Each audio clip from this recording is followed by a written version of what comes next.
Good morning friends. आज आपकी class है 43। आज हमारा न्यू टॉपिक रहेगा। हमारा सब्जेक्ट है शिक्षण कौशल, मतलब कि आपका टीचिंग स्किल। इसके अंदर हमारा टॉपिक रहेगा आरंभिक पठन कौशल। ठीक है, ये हमारा पार्ट 1 रहेगा। तो हम आरंभिक पठन कौशल के बारे में आज पढ़ेंगे कि आरंभिक पठन कौशल होता क्या है, ये किस तरीके से इम्पोर्टेंट है आपके एग्ज़ाम के लिए और टीचिंग एग्ज़ाम के लिए। ये टॉपिक हमारा इम्पोर्टेंट है। फ़िलहाल ये जो क्लास है आपकी, ये सुपर टेट 2024 के लिए है। ओके, तो आरंभिक पठन कौशल में हम सबसे पहले पढ़ेंगे कि पठन का अर्थ। सबसे पहले आरंभिक पठन कौशल में हमें पता होना चाहिए कि पठन होता क्या है। ठीक है, तो हम सबसे पहले पढ़ेंगे पठन का अर्थ। ओके,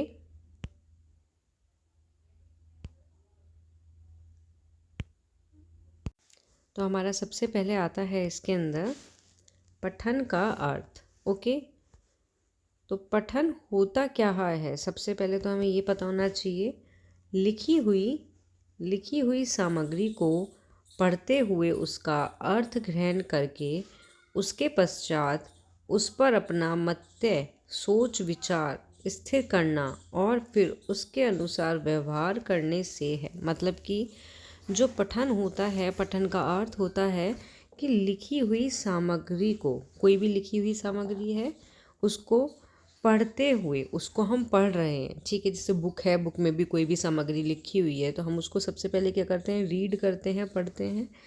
देन उसके बाद उसका अर्थ ग्रहण करने उसके बाद क्या करते हैं, हम उसका अर्थ ग्रहण करते हैं। कोई भी चीज़ लिखी है तो उसका मीनिंग भी तो हमें पता होना चाहिए। तो अर्थ ग्रहण करने से है पठन का अर्थ।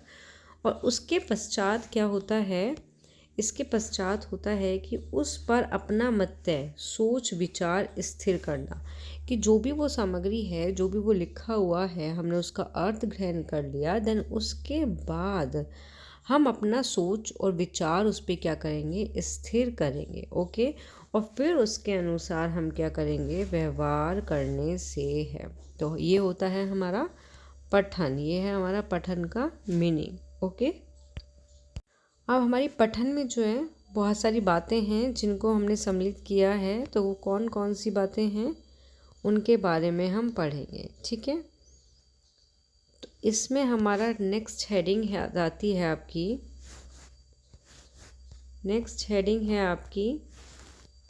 पठन के अंतर्गत निम्नलिखित बातें सम्मिलित हैं। ओके, जिसमें हमारा फर्स्ट आता है जिसमें हमारा ध्वनि के प्रतीक देखकर पहचानना। सेकंड है शब्दों को सार्थक इकाई में बांटकर पढ़ना। थर्ड है वर्णों के प्रयोग से शब्दों का निर्माण करना। फोर्थ है पढ़कर अपनी राय बनाना व उसके अनुसार व्यवहार करना। फिफ्थ है पढ़ित सामग्री के विचारों को समझना। ठीक है, तो इसमें आपका यही आता है कि जैसे इसमें फर्स्ट पॉइंट है आपका कि ध्वनि के प्रतीक देखकर पहचानना से क्या तात्पर्य है। अगर मैं या फिर कोई भी टीचर है, आप मतलब बच्चों को पढ़ा रहे हो क्लास में, तो आप क्या करोगे, आपने जैसे कोई भी साउंड दे दिया, जैसे आपने दे दिया कै, और बच्चों से पूछा बच्चों क्या है ये, तो बच्चा बोलेगा कै। तो वो तब साउंड बोल रहा है, तो ये ध्वनि के प्रतीक ही तो है। ध्वनि का प्रतीक से देखकर हमने क्या करा, उसको पहचान लिया। हमने बनाया कै और पूछा ये क्या है, तो बच्चा ध्वनि के प्रतीक के द्वारा, ध्वनि के माध्यम से उसको बता रहा है कि ये क्या है, कै है। कैसे क्या बनता है, कबूतर बनता है। कैसे क्या बनता है, केला बनता है। तो उसने क्या काम करा, ध्वनि के माध्यम से उसको देखकर क्या है, पहचान लिया। तो पठन के अंतर्गत ये सब बातें सम्मिलित होती हैं। ठीक है, सेकंड पॉइंट आता है इसमें हमारा, सेकंड पॉइंट है शब्दों को सार्थक इकाई में बांट कर पढ़ना। ठीक है, तो इसमें आपका यही है कि शब्दों का सार्थक इकाई में बांटना, मतलब कि हमें पता होना चाहिए कि हमें कहाँ पर पोज देना है और कहाँ पर हमें कंटिन्यू रखना है। ठीक है, नेक्स्ट पॉइंट है हमारा थर्ड, वर्गों के प्रयोग से शब्दों का निर्माण करना। ठीक, ये वर्ग नहीं है, ये है आपका वर्ण। ठीक है, वर्ण के प्रयोग से शब्दों का निर्माण करना। अब जैसे हमने तब दिया था एक वर्ण, मैं बता रही थी, ये फॉर एग्जाम्पल हमने दिया था कै के प्रयोग से हमें क्या करना है, शब्द का निर्माण करना है। जैसे हमने कैसे क्या बना दिया, कबूतर, तो ये क्या है, हमने एक शब्द का क्या कर लिया, निर्माण कर दिया। कैसे हमने क्या बना दिया, केला, तो ये भी क्या है, हमने एक शब्द का निर्माण कर लिया। तो वर्णों के प्रयोग से शब्द का निर्माण करना भी पठन के अंतर्गत शामिल होता है। ओके, ये एक तरह से इसके तत्व हैं। हम बोल सकते हैं कि पठन के तत्व, तो ये सभी क्या हैं, तत्व हैं। ठीक, नेक्स्ट पॉइंट आता है हमारा 4, पढ़कर अपनी राय बनाना, उसके अनुसार व्यवहार करना।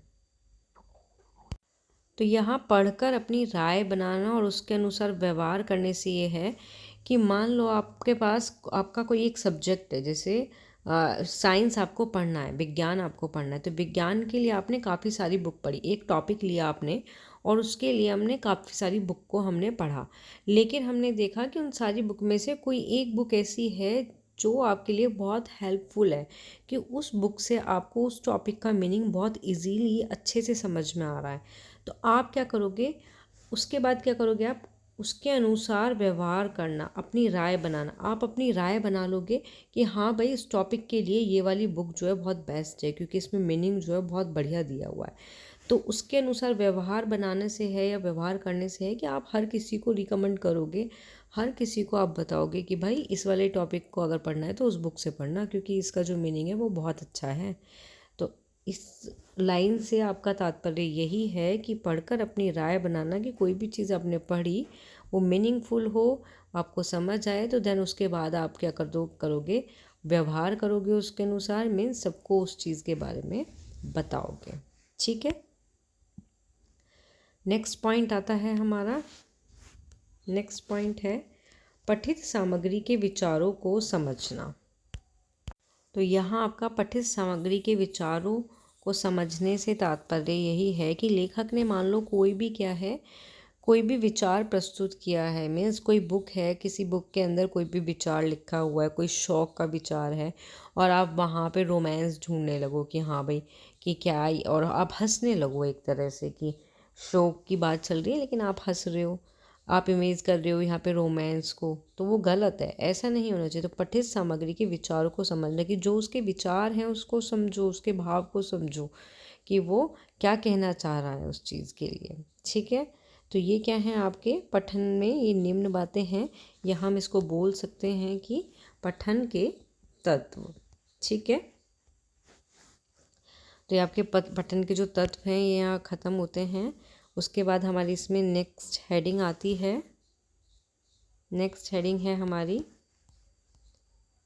पठन कौशल के उद्देश्य। ओके,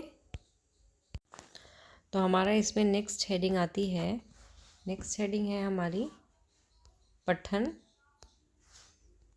कौशल के उद्देश्य। ठीक है, जिसमें हमारा फर्स्ट पॉइंट है आत्मविश्वास जागृत करना। हमें क्या करना चाहिए, हमें जो छात्र हैं कक्षा में उनका आत्मविश्वास जागृत करना चाहिए। ये भी एक पठन कौशल का उद्देश्य है।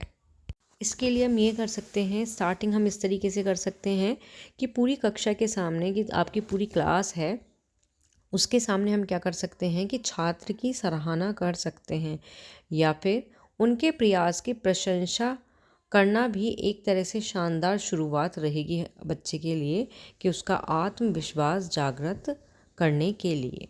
ठीक है, नेक्स्ट पॉइंट आता है इसमें हमारा सेकंड, छात्र में रुचि जागृत करना। तो हमें क्या करना चाहिए, छात्र में क्या करनी चाहिए, पठन के लिए रुचि उत्पन्न करनी चाहिए, जागृत करनी चाहिए। अगर छात्र में किसी चीज़ को पढ़ने के लिए रुचि रहेगी, मीन्स कोई भी टॉपिक है, टीचर क्लास में उस बच्चे को पढ़ा रहा है या फिर उसको रीड करने के लिए बोल रहा है कि उसको रीड करो, बच्चे में तब तक रुचि नहीं होगी तो उस चीज़ का कोई फ़ायदा नहीं है। कि बच्चा क्या है, बच्चे को एक टॉपिक दिया या कोई भी एक चैप्टर दिया, बच्चे ने उसको पढ़ा, देन बैठ गया, तो उसका कोई फ़ायदा नहीं है।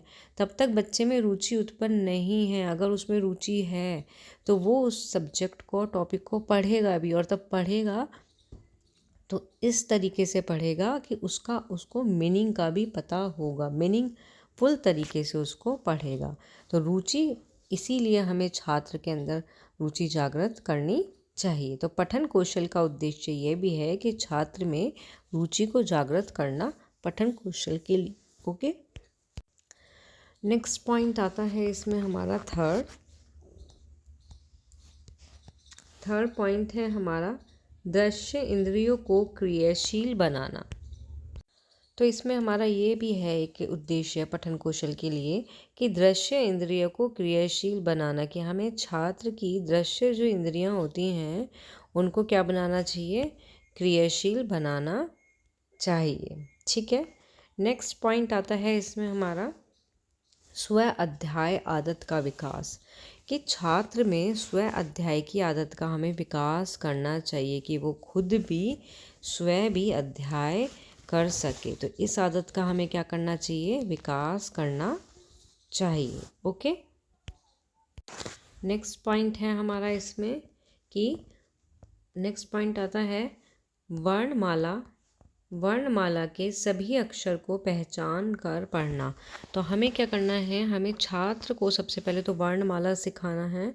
वर्णमाला से बने जो भी अक्षर हैं उसको पहचान कर पढ़ना। मीन्स अगर यहाँ लिखा है कल, तो वो क्या है, ये क्या है, एक तरह से वर्णमाला के जो क्या है, वर्णमाला के वर्ण ही तो हैं, इनसे बना क्या है, ये एक अक्षर है कल। तो इसको अक्षरों को क्या है, पहचान कर पढ़ना। ये सभी क्या हैं आपके, ये सभी अक्षर ही तो हैं आपके। तो इन सभी को पहचान कर पढ़ना, तो ये भी किसके अंतर्गत आता है, पठन कौशल के उद्देश्य के अंतर्गत, कि जो वर्णमाला के सभी अक्षर हैं उनको पहचान कर पढ़े। ठीक है, नेक्स्ट आता है इसमें सिक्स्थ है आपका विद्यार्थी को तीव्र गति से पठन का अभ्यास कराना। कि विद्यार्थी को क्या है, अभ्यास कराना है कि वो तीव्र गति से पठन जो है मतलब पढ़ सके, रीडिंग कर सके। इतना भी तीव्र गति से नहीं कि सामने वाले को समझ ही ना आए, लेकिन और इतना मंदे भी नहीं कि सामने वाला बोर हो जाए कि अरे ये तो बहुत टाइम लगा रहा है पढ़ने में। मीन्स उसकी रीडिंग की गति ऐसी होनी चाहिए कि बिल्कुल परफेक्ट। तो हमें क्या करना है पठन कौशल में, कि विद्यार्थी को तीव्र गति से पठन का अभ्यास कराना चाहिए। कि अगर कोई बच्चा स्लो पढ़ता है, जैसे फॉर एग्ज़ाम्पल आपका यही है 6 पॉइंट, और इसको ऐसे पढ़े, विद्यार्थियों को तीव्र गति, तो ये गलत है। ठीक है, इस तरीके से होना चाहिए कि विद्यार्थी को तीव्र गति से पठन का अभ्यास कराना। तो ये जो है गति जो है बिल्कुल परफेक्ट है। तो इस तरीके से आपका ये है कि विद्यार्थी को तीव्र गति से पठन का अभ्यास कराना। ओके, नेक्स्ट उद्देश्य आता है आपका उचित हाव भाव के साथ पढ़ने योग्य बनाना। मीन्स टीचर भी अगर बच्चे को पढ़ा रही है या फिर बच्चा भी क्लास के अंदर कोई भी चीज़ रीड कर रहा है, तो बच्चा कोई भी टॉपिक है उसको उसके हाव भाव के अकॉर्डिंग ही पढ़े। तो टीचर को बच्चे को कैसा बनाना है कि जो भी चीज़ पढ़ने योग्य है उसको उसके हाव भाव के साथ पढ़ो। जैसे कोई शौक की चीज़ है, शौक वाली बात अगर हो रही है हमारे रीडिंग वाले चैप्टर में, तो हम उसको इस तरीके से ही बोलेंगे कि ओ उसके साथ ऐसा हो गया, इस तरीके से हो गया एक व्यक्ति के साथ। अगर हंसी वाली बात है तो उसको स्माइली फेस करके बताएंगे। तो जैसा आपका हाव भाव है आपका रिएक्शन भी वैसे ही होना चाहिए। ठीक है, ये नहीं है कहीं शौक की बात चल रही हो और आप हंस रहे हो, हाँ हाँ हाँ। टीचर बता रहे किसी की डेथ हो गई, मीन्स किसी टॉपिक के अंदर आ जाता है हिंदी में स्टोरी के अंदर, और बच्चे हंस रहे हैं, हाँ हाँ हाँ हाँ हाँ। तो ये ऐसे नहीं होना चाहिए, हाव भाव के साथ पढ़ने योग्य बनाना चाहिए। ठीक है, नेक्स्ट 8 पॉइंट आता है आपका वर्णों के मेल से शब्द निर्माण की क्षमता का विकास करना। तो यहाँ आपका यही है कि वर्ण है, जैसे वर्ण के, प्लस ले, तो ये क्या है वर्ण। देन इनके मेल से इज इक्वल टू हमने बना दिया कल, हमने किसका निर्माण कर दिया, एक शब्द का हमने निर्माण कर दिया। ठीक है, तो यही है कि हम वर्ण के मेल से शब्द का निर्माण तब कर रहे हैं तो उसकी क्षमता का बच्चे के अंदर विकास होना चाहिए। स्टार्टिंग में तब बच्चा छोटा होता है तो वो वर्णमाला ही तो पढ़ता है, क्या ऐसे अनार, आ से आम, छोटी से इमली, इस तरीके से। लेकिन उसके बाद उसका जो नेक्स्ट स्टेप होता है वो यही तो होता है कि वर्ण से हम क्या बनाते हैं, उन वर्णों को आपस में ज्वाइंट करके हम क्या बनाते हैं, शब्द बनाते हैं। तो हमें बच्चों की उसी क्षमता का क्या करना है, विकास करना है। ओके, नेक्स्ट पॉइंट आता है हमारा शब्द 9 पॉइंट आता है शब्द व उच्चारण का ज्ञान होना, कि बच्चे को क्या है, शब्द का और उच्चारण का ज्ञान कराना भी पठन कौशल का एक उद्देश्य है। ओके, तो यही है कि बच्चों के शब्द का और उच्चारण का ज्ञान हमें कराना चाहिए। ठीक है, नेक्स्ट पॉइंट आता है हमारा 10, इसमें 10 नंबर का पॉइंट है हमारा। 10 नंबर का पॉइंट आता है हमारा पठन संबंधी त्रुटियों का ज्ञान, कि हमारा उद्देश्य है, पठन कौशल का उद्देश्य होता है कि पठन से संबंधित जो भी त्रुटियां होती हैं उनका ज्ञान भी हमें छात्र को कराना चाहिए। ठीक है, तो ये क्या थे, सभी आपके 10 जो मैंने कराए हैं ये थे पठन कौशल के उद्देश्य। अब आती है आपकी नेक्स्ट हेडिंग, पठन के प्रकार।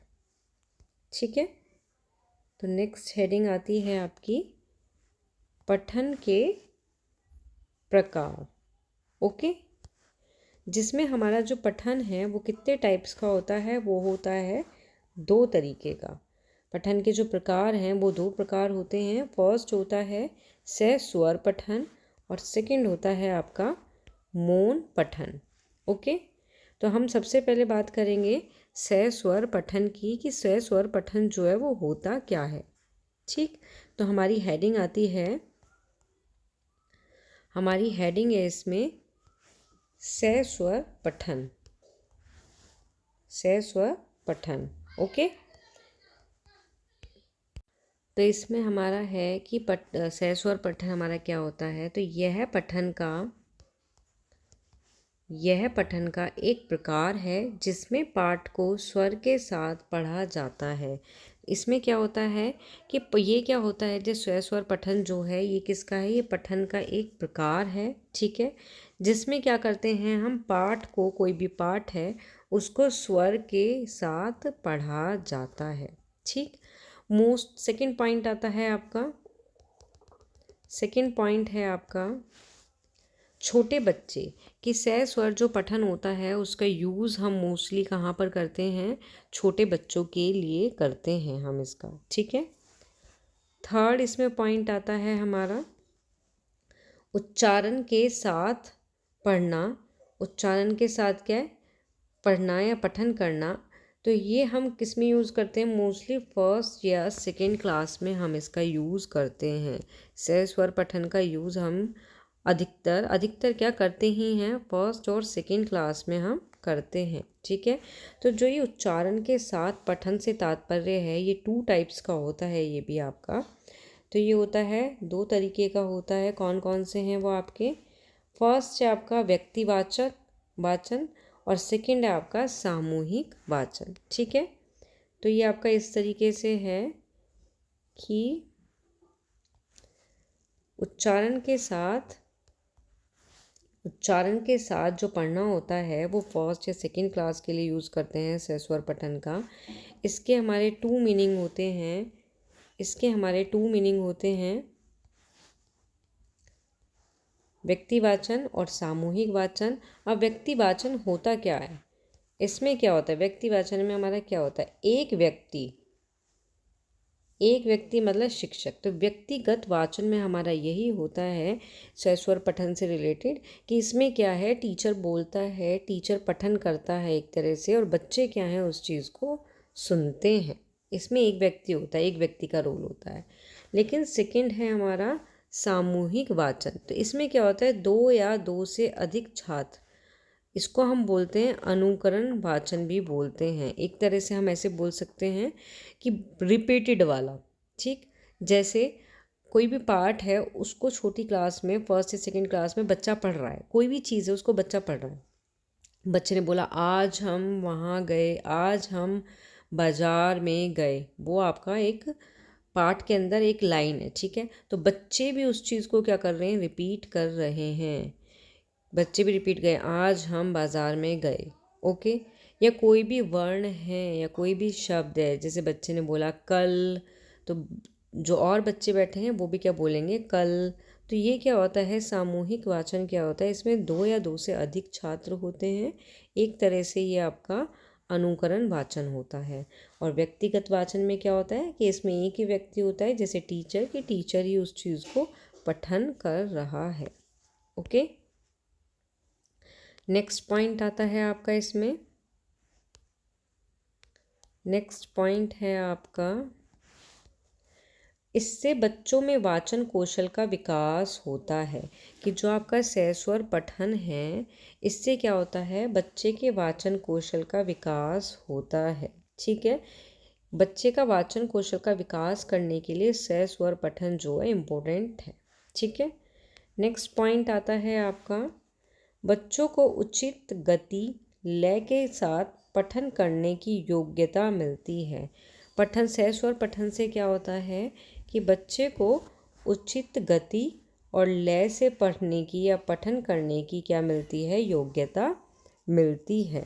ओके, नेक्स्ट पॉइंट आता है इसमें हमारा, फिर नेक्स्ट पॉइंट में इसमें हमारा आता है कि स्वर माधुरी का विकास होता है। सहस्वर पठन से हमारे अंदर क्या होता है, छात्र के अंदर क्या होता है, सहस्वर माधुरी का विकास होता है। तो ये था आपका स्वर पठन। ठीक है, आया समझ आपको कि स्वर पठन आपका वही है जिसमें हम पाठ का स्वरों के साथ क्या करते हैं, पढ़ते हैं। मोस्टली आपका ये छोटे बच्चों के लिए यूज़ होता है, फर्स्ट या सेकेंड क्लास के लिए होता है। व्यक्ति वाचन सामूहिक वाचन होता है, जिसमें हमारा व्यक्ति वाचन में एक व्यक्ति होता है, सामूहिक में हमारे दो होते हैं। तो यही आपका क्या है, सहस्वर पठन है। ठीक है, नेक्स्ट हेडिंग आती है हमारी मौन पठन की। मौन पठन होता क्या है, ये टाइप्स है हमारे 2 पठन के प्रकार। तो हमारा सेकंड आता है मौन पठन क्या है। तो इसमें आपका है कि मौन पठन हमारा क्या होता है,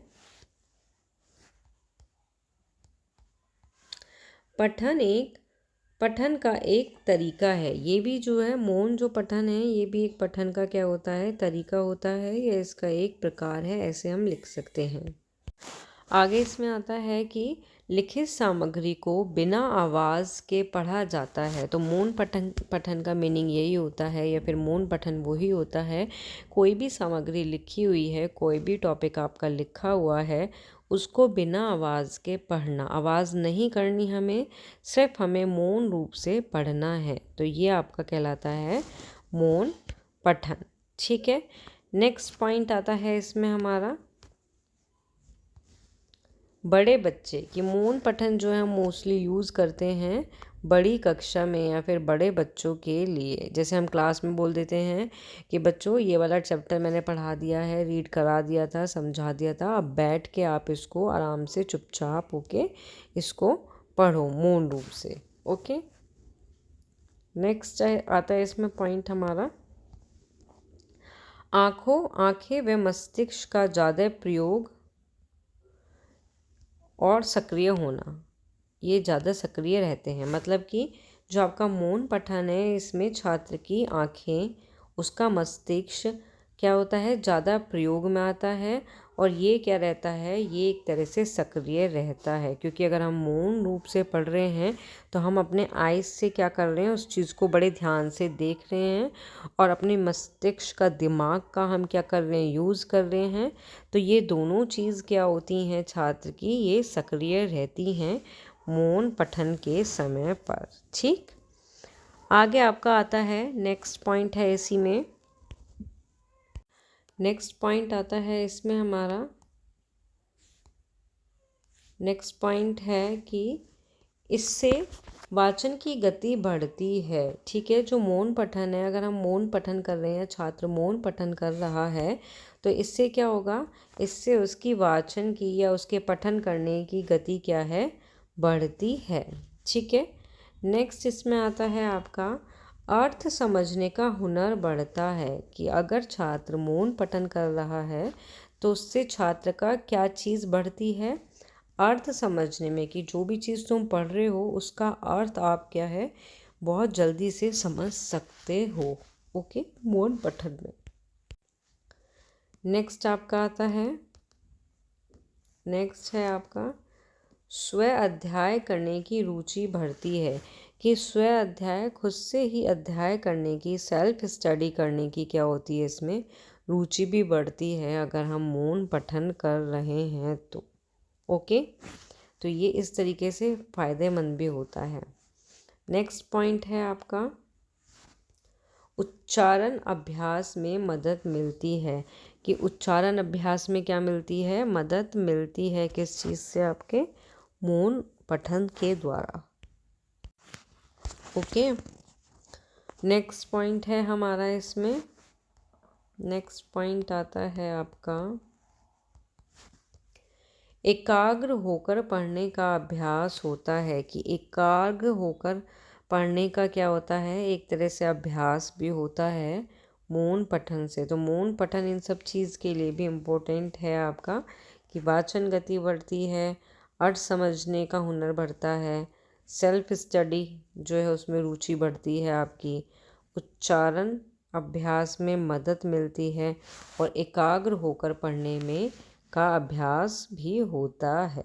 ठीक है, तो हमने क्या पढ़ा अभी, हमने पढ़ा मौन के बारे में, कि मौन पठन से रिलेटेड कुछ बातें जो इम्पोर्टेंट हैं आपकी एग्ज़ाम के लिए। कुछ भी आ सकता है आपके एग्ज़ाम में, तो आपको सुपर टेट के लिए तो पूरा डिटेल में ही पढ़ना है। ठीक, नेक्स्ट हेडिंग आती है इसमें हमारी पठन प्रक्रिया के सोपान। ओके, तो नेक्स्ट हेडिंग है हमारी पठन प्रक्रिया के सोपान। तो इसके हमारे 3 सोपान होते हैं। 1 प्रत्यक्षीकरण, 2 अर्थ ग्रहण, 3 आपका प्रयोग। ओके, तो इसमें हमारा फर्स्ट है हमारा प्रत्यक्षीकरण। ठीक है, क्या है प्रत्यक्षीकरण, इसके अंतर्गत क्या होता है हमारा वर्णों की पहचान और शब्द बनाना। मतलब कि हम क्या करते हैं, चित्र के थ्रू या फिर शाम पट से हम क्या करते हैं, वर्णों की मात्रा को या वर्णों को क्या करते हैं, हम प्रत्यक्ष रूप से क्या है उसको दिखाते हैं। प्रत्यक्षीकरण का मतलब यही है आपका, कि प्रत्यक्ष रूप से उस बच्चे को वो चीज़ दिखाना। ओके, तो प्रत्यक्ष रूप से हमने उस चीज़ को दिखाया।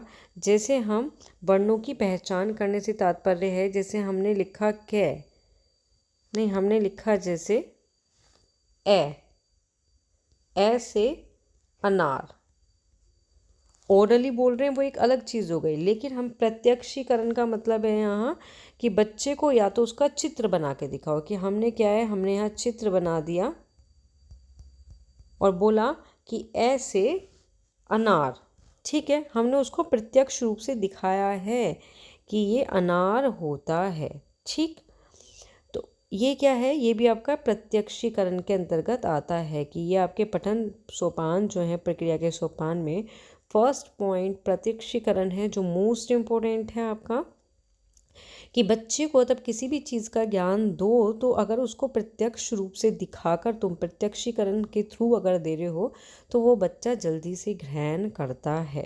ठीक है, तो बच्चे के दिमाग में इमेज बन जाती है। अब मान लो अब बच्चे ने क्या है, ये चीज़ कक्षा के अंदर पढ़ी कि ऐसे अनार और अनार ऐसे होता है, तो वो कहीं अगर मार्केट में जाएगा अपने मम्मी पापा के साथ या घर पे होगा, तो वो अनार को देखते ही बोल देगा, अनार को देखते ही बोल देगा कि मम्मा ये अनार है। या मार्केट में कहीं जाएगा, देख लेगा कि मम्मा ये अनार है, आज मेरी मैम ने पढ़ाया था। तो प्रत्यक्षीकरण का ये फ़ायदा होता है छोटे बच्चों के लिए। ठीक है, अब इसके अंदर है शब्द बनाना। तो शब्द बनाने में भी यही है आपका, कि जैसे ऐसे, जैसे क्या है आपका ऐसे अनार, ऐसे, तो ये तो वर्ण हो गया। अनार जो हमने ये लिखा है, तो ये क्या हो गया हमारा शब्द एक तरह से बनाना। तो प्रत्यक्षीकरण का मतलब यही है कि बच्चे को दिखाकर, चित्र बनाकर लेके आओ, या तो मीन्स चार्ट पेपर पे एक चित्र बना कर लाओ। आज जैसे हमें सिर्फ ए वर्ण ही बच्चों को पढ़ाना है, तो हम क्या करेंगे, सिर्फ ए से अनार लिखेंगे और उसका चित्र बना कर लाएंगे। देन उसमें हम रेड पूरा प्रॉपर तरीके से करेंगे, रेड कलर कर देंगे इसमें, तो बच्चे को पता होगा कि जो अनार है वो रेड कलर का होता है भाई। तो प्रत्यक्षीकरण से ये तात्पर्य है आपका। ठीक है, नेक्स्ट आता है हमारा इसमें सेकंड है हमारा अर्थ ग्रहण करने से तात्पर्य। तो इसके अंदर आता है हमारा भाव समझना।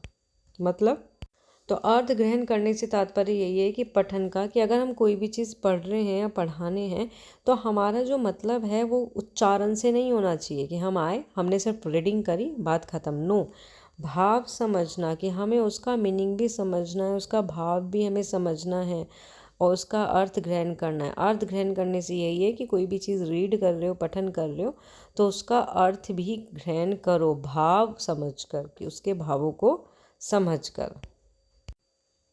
ओके, तो नेक्स्ट है हमारा इसमें थर्ड पॉइंट आता है इसमें हमारा प्रयोग।